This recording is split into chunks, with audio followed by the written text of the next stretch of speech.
came across as an idea. We tried it a couple of times, it worked, and that's when, in 2010 we quit our jobs and set up the Groffr.com to primarily to start with, to run all these group buying deals in real estate. And now we are like trying to become the number one real estate transactions portal by far. Oh, it's been going great guns. In the last 2 years, we have managed to attain the number fourth. So we are now the fourth highest ranked real estate website in India without spending any major money in marketing, only because of the viral growth that the entire model has. We are now 60 people strong. We are present in around 6 cities so far. So it has grown quite well, and we hope that the growth will continue from here on.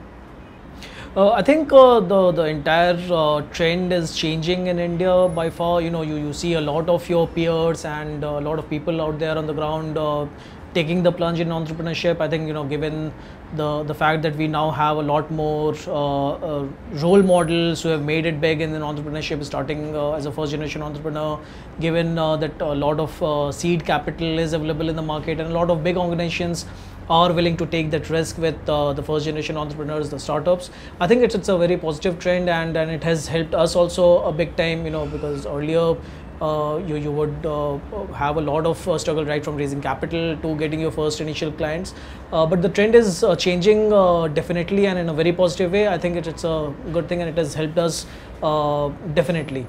See, being in the service industry, we are definitely being impacted by the consumerism that's happening in India today. Come to think of it, 50% or more than that of India's population today is below the age of 25 years. And these guys will grow up in the next 10 years, will need a house, and that's where we come into the picture. So I think given the demographic, the growth story where, the consumption is rising, the earning power is rising, I think it's helping our business to a great extent. I would believe that if we continue to grow at these rates, if India continues to grow at these rates, we would have a bright future in the years to come. So, being in real estate, there are not too many laws which govern the sector, but I think one positive thing which the government of India has, started, I think the white paper on the real estate regulation authority has been released, and we believe that, to bring more transparency in this sector, it was a long-awaited initiative, which finally it has come out.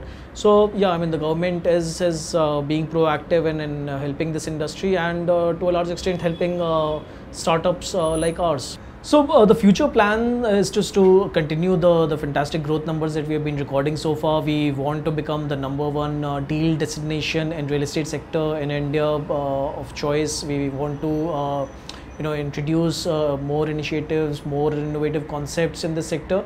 If you look at the sector overall, there's a huge demand for housing. Everybody, all the entire 1 billion people of our country, they need a roof on their heads, and the entire sector has been underutilized so far. If you just look at the numbers, it's only 29% of the entire sector, the real estate sector, which has access to, say, primary structured financing options. So far, with the FDI coming in, the sector is opening up.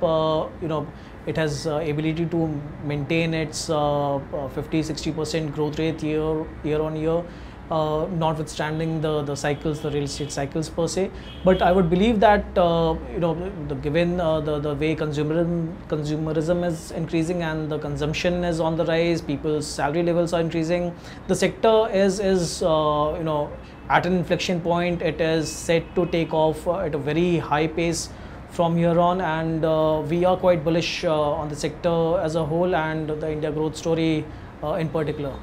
I think India will rise up to be one of the superpowers in the years to come. The kind of chaos, as we call it over here in India, it gives you equal amount of opportunity as such. We've already emerged as one of the knowledge centric powers so far, and so the growth rates have maybe come down a little bit, but even today, if you compare it relatively with the other nations who are with their growth rates, I think the story is still there. It can only get better from here on with the kind of reforms that we are looking at. I think India should be in an unbeatable position in the next 20 to 30 years to come. It should rise up to being an economic superpower in the next 20 years.